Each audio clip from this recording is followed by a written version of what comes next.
Alright, so in this second video I will cover my process in making the leg base. First thing was to disassemble and determine the failure point, which was the thin aluminium tubing.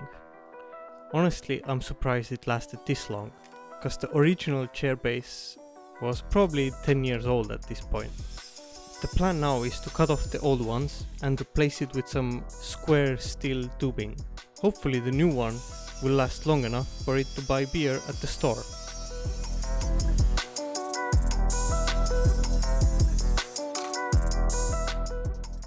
To mount the wheel into the tubing, I drilled out one of these long nuts and a big enough hole for me to weld the nut into place later.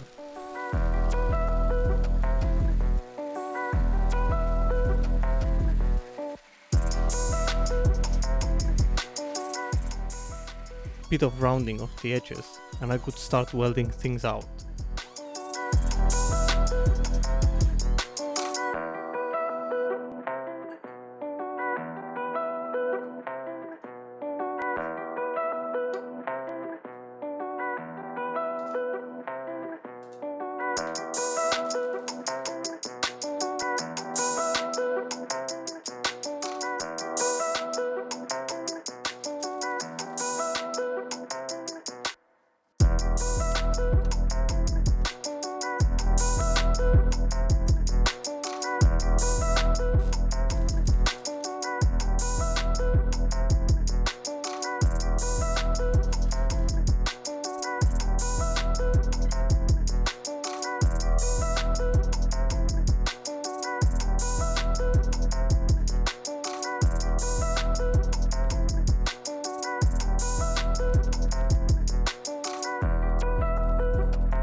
Now, I know my welding is really subpar, but I would like to at least shift some blame to the cheap Chinesium welder.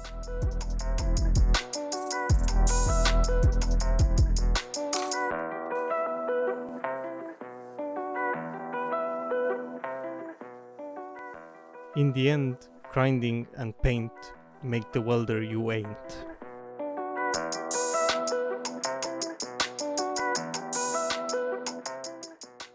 These wheels are the only thing I had to buy for this project, and I ordered them from China, so they were pretty cheap, around 15 euro. Now the only thing about these wheels that I don't like is that they are too good, and if your floor is out of level, you will know about it. Once I had pressed all the wheels into place using a small clamp, I could turn my attention to making the actual shell that covers all the terrible metalwork.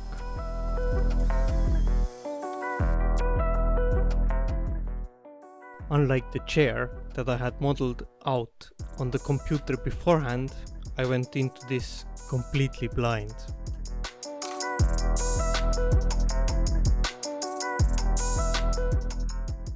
I glued up some planks that I could start shaping as I go. And one of the things I wish I did was to not leave the ends open like I did here. It only complicated using the guided router bits afterwards.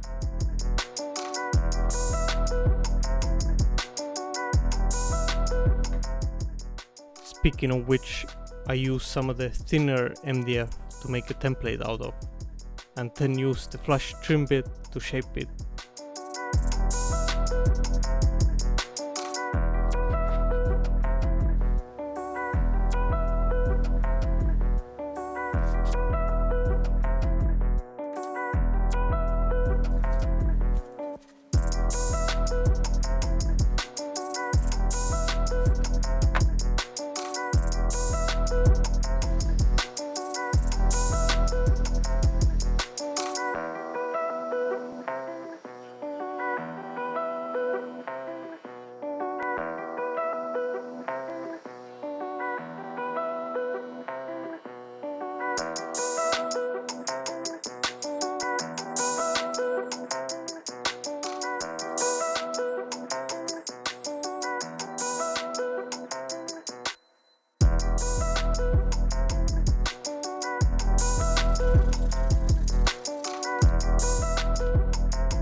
I decided to inlay some birch plywood to match the rest of the chair.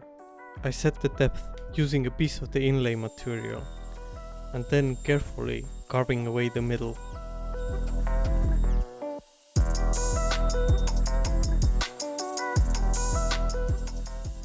At this point it's still quite blocky, so to give it a bit more soft shape, I wanted a wide bevel edge, and here's where the angle attachment came real handy. Just a flush trim bit on a 30-degree angle, and it gave it so much more depth.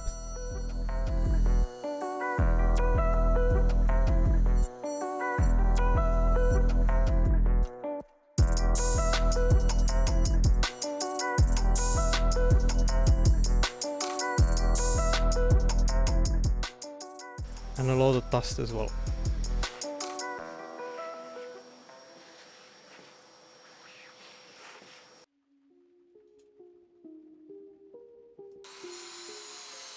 For the inlay, I got strips from plywood and then used curve cuts every 5 mm to make it bend around the curve.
Now, I spent way too long on trying to figure out how to make it all look like one piece instead of 5 separate ones. Sometimes the most simplest solution is also the best one. I used a hole saw to match the cylinder in the middle. I would then measure the angle between the two and divide it by half. Now I have the angle at which both parts meet.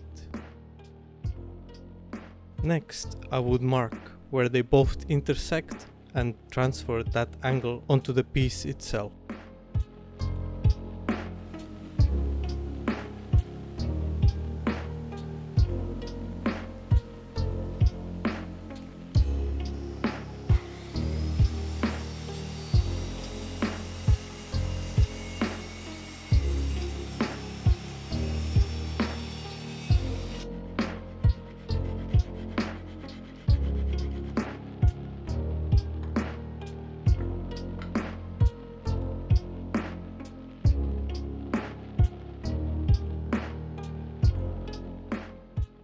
Before I can start on the paint, I have to fix all the imperfections first.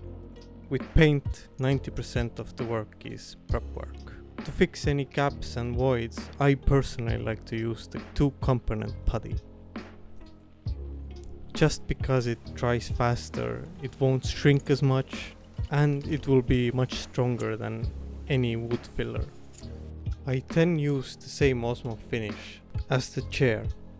And the reason I use masking tape is to have a clean line for the paint to adhere later. Again, this finish needs to go on as thin as possible. So I rub it in with a soft scotch pad and then wipe it off with a dry one. Then repeat the process the next day for the second coat.